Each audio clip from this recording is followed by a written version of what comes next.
요한복음 21장 8절로 14절의 말씀 받들어 봉독하겠습니다. 다른 제자들은 육지에서 상고가 불과 한 50간쯤 되므로 작은 배를 타고 고기 든 그물을 끌고 와서 육지에 올라보니 숯불이 있는데 그 위에 생선이 놓였고 떡도 있더라. 예수께서 가라사대 지금 잡은 생선을 좀 가져오라 하신대 시몬 베드로가 올라가서 그물을 육지에 끌어올리더니 가득히 찬 큰 고기가 153마리라 이같이 하였으나 이같이 많으나 그물이 찢어지지 아니하였더라. 예수께서 가라사대 와서 조반을 먹으라 하시니 제자들이 주신 줄 아는 고로 당신이 누구냐 감히 묻는 자가 없더라. 예수께서 가셔서 떡을 가져다가 저희에게 주시고 생선도 그와 같이 하시니라. 이것은 예수께서 죽은 자 가운데서 살아나신 후에 세 번째로 제자들에게 나타나신 것이라. 아멘. 오늘은 예수께서 준비하신 식사라는 제목으로 하나님의 말씀을 전하겠습니다. 두 가지로 본문을 정돈합니다. 첫 번째, 무엇을 남기는가? 무엇을 남기는가? 두 번째, 무엇을 염려하는가? 먼저 생각하는 것은 무엇을 남기는가의 문제입니다. 삶이 보람이 있으려면 무엇을 남길 것인가? 무엇을 남길 것인가? 사람들은 세 가지 유형으로 삶에 관한 것들을 평가하기도 하고 구성하기도 합니다. 첫 번째는 무엇을 쌓는가? 무엇을 모으려고 하는가? 어떤 사람은 지식을 모으려고 할 것이고 어떤 사람은 재물이나 돈을 모으려고 할 것이고 어떤 사람은 땅이라든지 건물을 모으려고 할 것이고 어떤 사람은 명예나 직위를 모으려고 할 것이며 무엇을 모으려고 하는가? 모으려고 하는 사람들이 있습니다. 그런가 하면 무엇을 남기는가? 무언가를 남기기 위하여 자기만의 영역에서 자기만의 색채를 드러내기 위해서 수고를 합니다. 예술가들이 그러할 수 있고 또 문학가들이 그러할 수 있으며 사진작가라든지 또 스포츠 선수 같은 경우는 어떤 기록을 남기기 위하여 여러 가지 분야에서 업적과 족적을 남기기 위하여 수고를 많이 합니다. 그래서 모으려는 인생이 있고 남기려는 인생이 있습니다. 그리고 세 번째로 또 한 가지 유형은 심으려는 인생입니다. 무엇을 심을 것인가? 내 인생에서 무엇을 심을 것인가? 어떠한 것을 심을 것이며 어떤 씨앗을 심고 뿌릴 것인가? 언제나 사람은 세상을 떠납니다. 세상을 떠날 때 가장 인생을 잘못 경영한 사람은 무언가를 모으려고 했던 사람, 잔뜩 모으려고 한 사람, 땅도 많이 사놨고 건물도 많이 사놨고 그리고 지식도 많이 모아놨고 아는 것도 많고 책도 많이 펴냈고 그리고 강연회도 많이 해서 청중도 많이 모았고 또 대중 집회에 나가서 연설도 많이 하고 이런 사람들 권력도 많이 모았고 요즘도 대선 절기에 접어들면서 무언가를 모으려고 하는 권력을 잡으려고 하거나 모으려고 하는 사람들이 여러 명이 각축전을 펼치고 있습니다. 그런데 가장 후회스러운 인생 중에 하나가 모으려고 하는 이런 유형의 인생관을 가지고 사는 사람들입니다. 왜냐하면 우리는 언젠가 다 놓고 가게 되어집니다. 빈손으로 이 세상을 마무리하는 시간이 있습니다. 그래서 수의도 옷은 옷이나 무엇이 없는 옷이다. 일반 옷하고 다른 것은 주머니가 없는 옷이다. 거기는 1원 하나, 100원 하나, 10,000원 하나 가져갈 수가 없는 것입니다. 거기는 금반지 하나, 어떤 고귀한 것도 문서 하나 넣어둘 주머니가 없는 것입니다. 그래서 빈손으로 가는 것인데 이른바 공술의 공수거, 빈손으로 왔다가 빈손으로 돌아가는 것이며 창세기 3장 17절부터 기록되어진 너희가 흙이니 흙으로 돌아갈지니라. 우리가 흙으로 출발해서 흙으로 돌아가는 이러한 사건, 그래서 우리에게 있어서는 빈손으로 왔다가 빈손으로 돌아가는 그런 형태로서의 삶이 나타날 수 있는 것입니다. 창세기 3장 19절에 성경은 특히 이렇게 말씀합니다. 네가 흙으로 돌아갈 때까지 얼굴에 땀을 흘려야 먹을 것을 먹으리니 네가 거기서 취함을 입었음이니라. 너는 흙이니 흙으로 돌아갈 것이니라 하시니라. 우리 인간은 흙이라고 선언하셨습니다. 성경의 이 창세기의 선언 이외에 인간을 흙이라고 규정한 다른 문헌이나 다른 서책은 없을 것입니다. 오직 성경만이 인간을 흙이라고 규정하고 있고 또 흙으로 돌아갈 것이다 라고 말씀합니다. 돌아갈 때는 모은 것은 하나도 가지고 가지 못합니다. 결국 많이 모았으나 내 것은 아닌 것입니다. 내 것이 아닌 것을 모으는데 인생 전체를 소비하는 것입니다. 그래서 우리가 무엇을 모으는가 여기에 초점을 맞추면 삶의 경영은 성공할 수 없는 것입니다.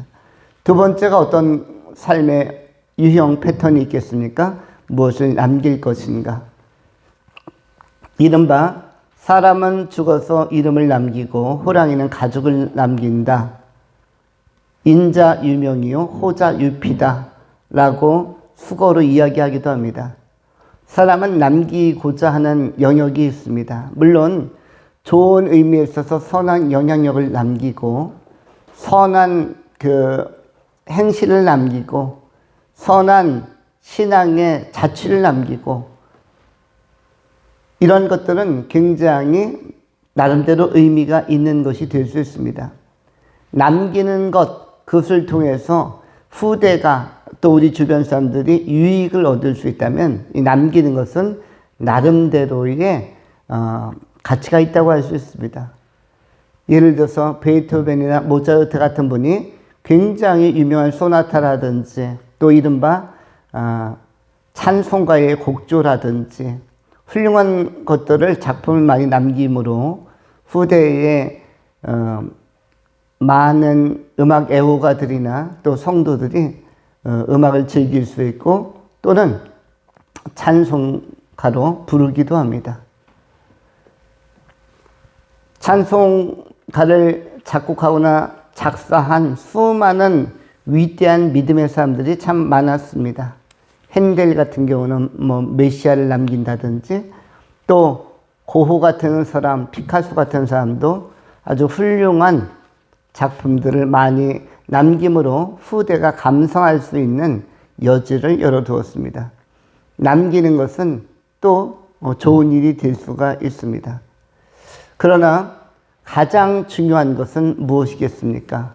무엇을 심는가, 어떤 것을 심을 것인가의 유형이 삶에 있어서 가장 보람된 것이라고 할 수가 있습니다. 우리는 다양한 분야에서 심고자 합니다. 이제 계절이 4월에서 5월로 한참 접어들어서 많은 파종하는 이들은 나름대로 상추를 심기도 하고 수박 씨앗을 심기도 하고 또 크고 작은 옥수수 씨앗을 심기도 하며 깻잎을 심기도 하고 저도 지난 주간에 시간을 내서 화단 전체와 그 일부 밭 주변에 열무와 그리고 사루비아 꽃이라든지 백일홍이라든지 채송화까지 전체를 쭉 뿌려봤습니다. 이번 주간 비가 조금 오는 시간들이 있었기 때문에 낮에 가보니까 열무는 1cm씩 올라와 있어요. 아주 수백 개가 쫙 올라왔습니다. 그래서 나중에 열무로 김치 담그는 레시피를 좀 연구해서 직접 한번 담궈봤으면 좋겠다는 생각도 하게 됩니다.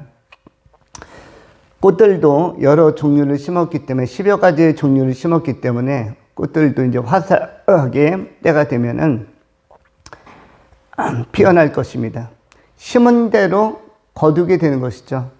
그런데 제일 중요한 것은 무엇이겠습니까? 모든 분야에 있어서 우리가 생산적인 것들, 또 창조적인 것들, 우리가 심는 곳에서, 땀 흘리는 곳에서 값진 것들이 결실을 맺을 수가 있습니다. 그 중에서 가장 값진 것이 무엇이겠습니까? 그것은 복음이라고 할 수가 있습니다. 예수님께서도 이 세상에 오셔서 말씀을 심으셨고 제자들의 영혼에다 심기도 하고 대중들의 가슴에다 심기도 하고 그 사회에다가 심기도 하고 그리고 특별히 복음을 심어주셨고 그리스도의 십자가의 죽으심과 부활하심을 통해서 이 부활의 복음, 사제의 대속의 복음을 심고 승천하셨습니다.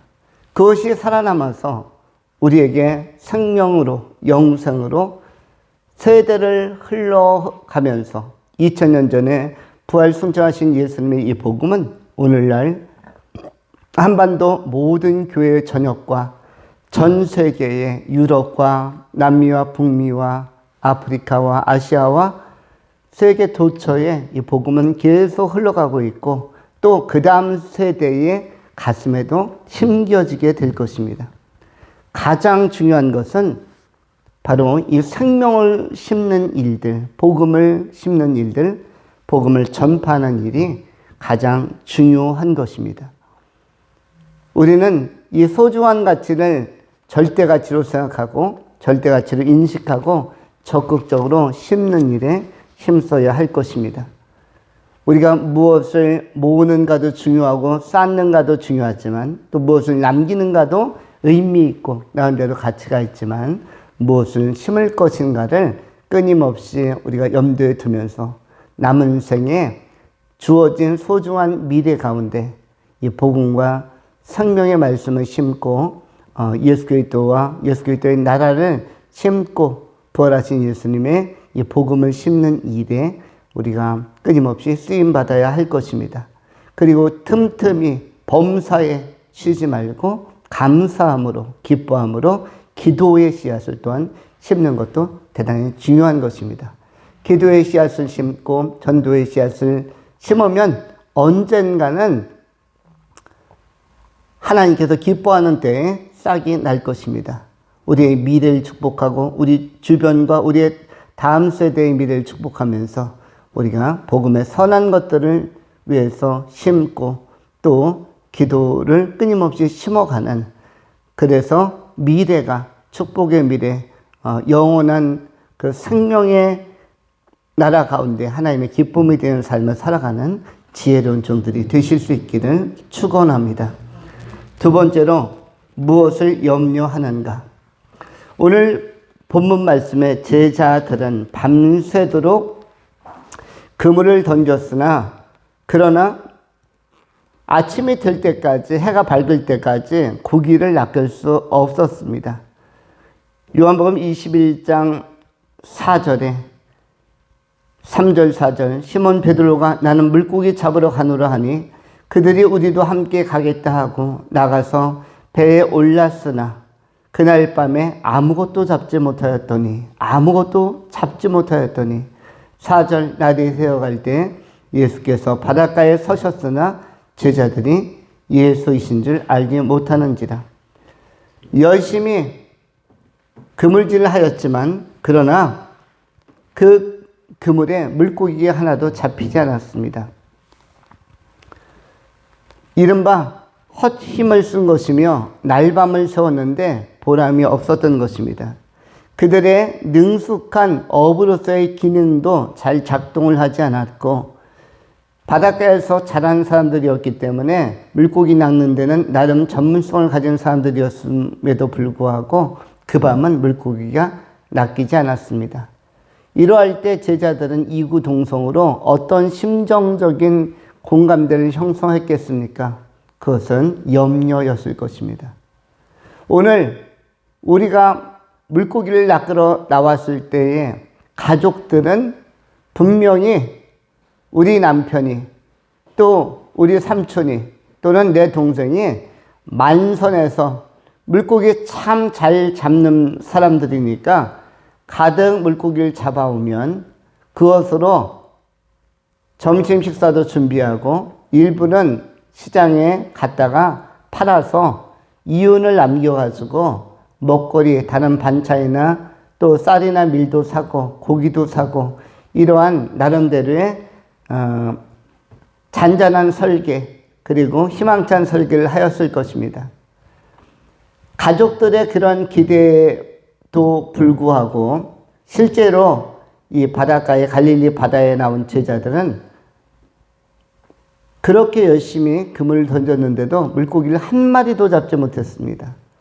그러면 자기 자신들도 굶어야 하고 가족들도 굶어야 하는 것입니다.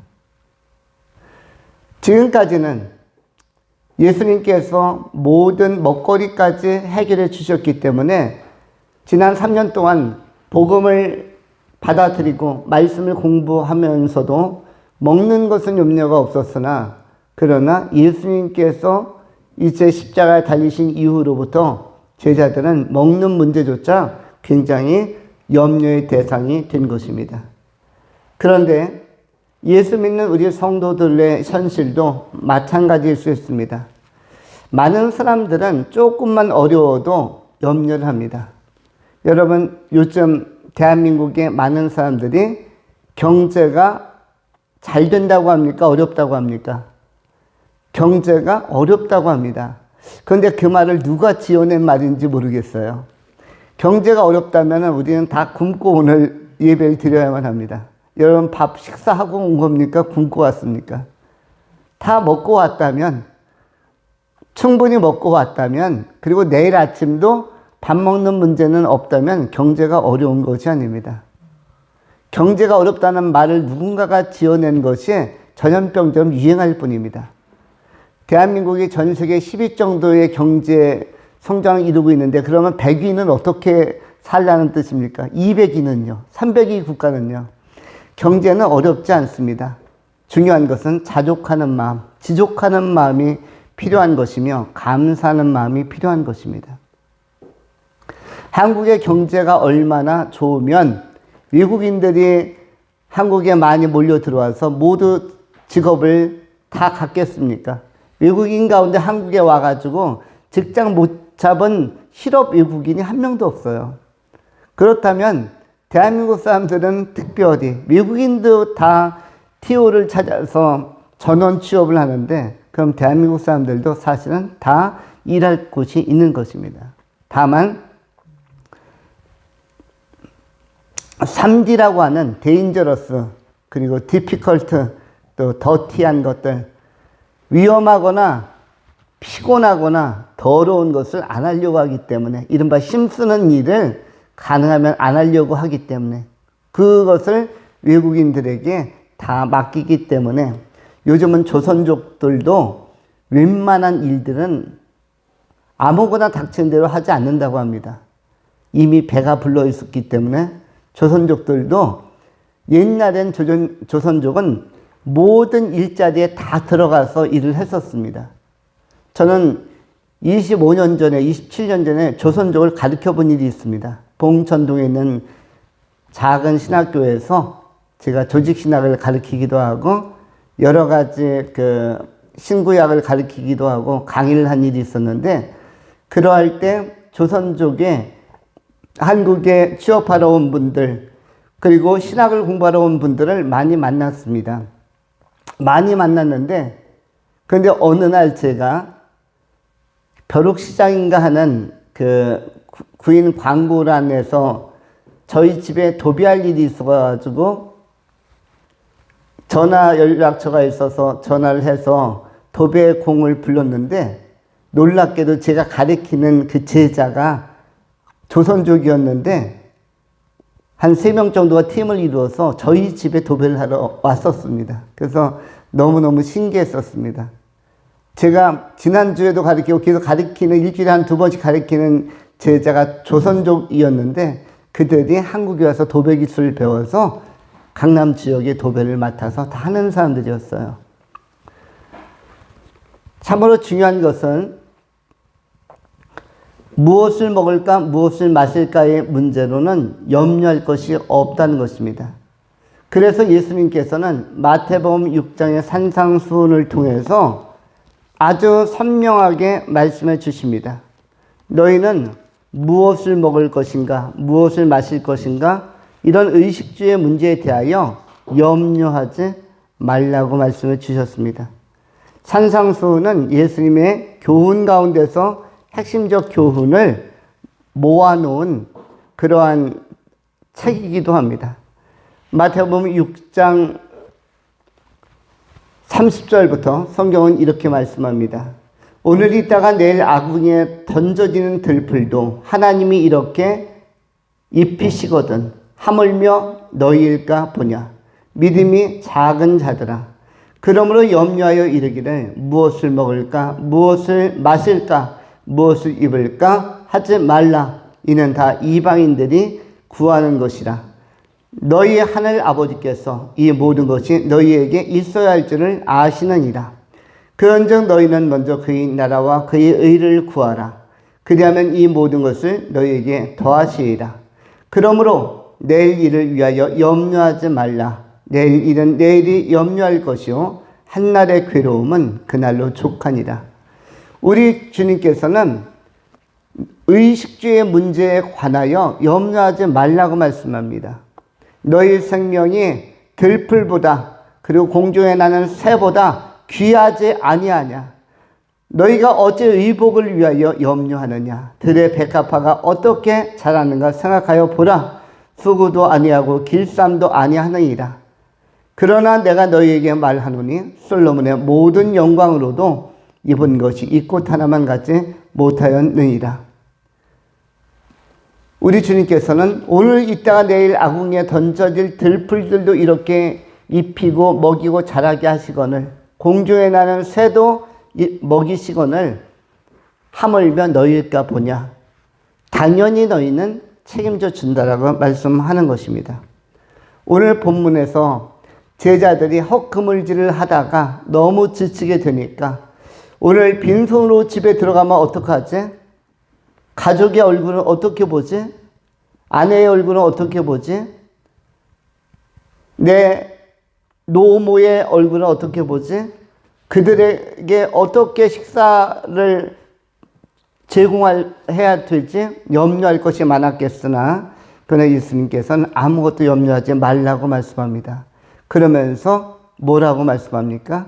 오늘 요한복음 21장에서 얘들아 이리 와서 식사하라 라고 제자들을 부릅니다. 8절 9절에 다른 제자들은 육지에서 거리가 불과 한 50칸쯤 드므로 작은 배를 타고 물고기 든 그물을 끌고 와서 육지에 올라보니 숯불이 있는데 그 위에 생선이 놓였고 떡도 있더라. 예수께서 이르시되 지금 잡은 생선을 좀 가져오라 하시니 예수님께서는 와서 조반을 먹으라고 오늘 요한복음 21장에서 12절에서 말씀합니다. 와서 조반을 먹으라. 그리고 예수님께서 아침 식사를 친히 준비해 놓으셨는데 생선도 친히 구워다가 주셨고 또한 떡도 친히 구워서 먹을 수 있도록 가져다 주시는 것입니다. 이른바 요리도 하고 세팅도 예수님께서 하시는 것입니다. 본문에 나오는 조반이라는 단어, 12절에 나오는 조반은 헬라어로 아리스타오라는 단어입니다. 아리스타오. 우리말로 번역하면 이 조반은 아리스타오는 아점을 의미합니다. 아침과 점심 사이에 식사, 이걸 조반이라고 합니다. 이 사람들은 새벽이 되고 아침이 되면 빨리 집으로 갔어야 되는데 물고기를 한 마리도 못 잡았기 때문에 이 시간이 되도록 허탈한 모습으로 탈진 상태 속에서 집에도 못 가고 이 바닷가에 있었던 것입니다. 그러면서 이제 나는 무슨 힘으로 살아가나? 어떻게 먹고 살아야 되나. 물고기도 안 잡히는데, 그 잘 잡히던 물고기도 이제 못 잡겠는데 염려가 많았을 것입니다. 그때 주님께서는 와서 조반 먹어라. 아리스타고가 준비되어 있다. 이 조반은 누가 준비합니까? 사람이 준비하는 것이 아니죠. 이것은 예수님께서 준비하는 것입니다. 하나님께서, 하나님의 아들이 준비하는 것입니다. 이렇게 준비하시는 분은 따로 있는 것입니다. 여호와 이레 하나님께서 준비하시는 것이죠. 그래서 염려할 것이 없습니다. 이삭이 모리아 산에 어떤 제물로 바쳐져야 하는 그 상황 속에서도 아브라함과 함께 아들 이삭이 올라갈 때에 하나님께서는 이삭 대신에 이삭을 번제로 바치고자 하는 아브라함의 각오가 있었으나 하나님은 여호와 이레의 사건, 그야말로 덤불 사이에 양 한 마리를 준비시켜 주셨다가 대신 번제로 드리게 하고 이삭에게 전혀 몸에 손상이 가지 않도록 배려해 주신 것을 보게 되어집니다. 이렇게 엘리야 시대에도 마찬가지고 우리 주님께서는 모든 먹을 것들을 공수해 주시고 친히 준비해 주시는 것입니다. 이것은 과거에나 현재나 미래에나 공통적으로 적용이 되는 그러한 하나님의 섭리적 역사입니다. 이스라엘 백성들이 출애굽할 때 아무것도 가지고 떠나지 못했습니다. 먹을 것을 챙겨가지 못했고 먹을 것을 챙겨도 하루 이틀 지나면 먹을 것이 더 이상 있을 수 없습니다. 그러할 때 이스라엘 백성들이 그야말로 서로를 바라보며 염려할 때에 하나님께서는 하늘에서 무엇을 내려주셨습니까? 메추라기와 만나를 내려주신 것입니다. 이와 같이 하나님께서는 위로부터 우리에게 우리의 적절한 필요를 다 채워주시는 것입니다. 이것을 우리가 공통적으로 인지할 때 구약 성경과 신약 성경을 관통하면서 하나님의 공급하심과 제공하심과 준비해 주심을 믿는다면 오늘 이 시대를 사는 우리 또한 우리의 미래에 있어서 염려할 것이 없는 것입니다. 염려하지 말고 기도하시고 염려하지 말고 믿음을 가지시고 하나님을 기대하며 나간다면 우리 하나님께서는 적절하게 가장 우리에게 합당하도록 일용할 양식을 공급해 주시는 것입니다. 그러면서 우리에게 무엇을 또한 당부하시겠습니까? 먹을 것은 내가 너희에게 줄 테니 너희는 먼저 그의 나라와 의를 구하라. 이것을 우리에게 강조해 주는 것입니다. 아무것도 염려하지 말고 내일 일을 위하여 염려하지 말고 먼저 하나님의 나라와 의를 구하는 예수님의 기대에 합당한 의로운 종들로 이 교훈을 명심해서 듣고 확신 가운데 거하는 그런 소중한 성도님들이 다 되실 수 있기를 축원합니다. 기도하겠습니다. 할렐루야. 존귀하신 하나님, 무엇을 남기는가, 무엇을 심을 것인가와 무엇을 염려하는가의 문제에 관하여 우리가 상고하였나이다. 주의 진리의 말씀 안에서 우리 주님께서 조반조차 준비해 주시고 가져다 세팅까지 해주신 배려가 있는 줄 믿고 우리의 생애 남은 영역에서도 주님께서 섬세한 영역까지, 섬세한 분야까지 책임져 주시고 챙겨 주시고 지원해 주시고 이끌어 주시옵소서. 남은 생에 우리의 삶이 우리 하나님께만 집중되게 하시고 우리의 궁극적 관심이 오직 이일소에게만 확정되고 고정되게 하여 주옵소서. 모든 영광을 하나님께 올려드리오며 우리 구주 예수 그리스도 이름으로 축복하며 기도하옵나이다. 아멘.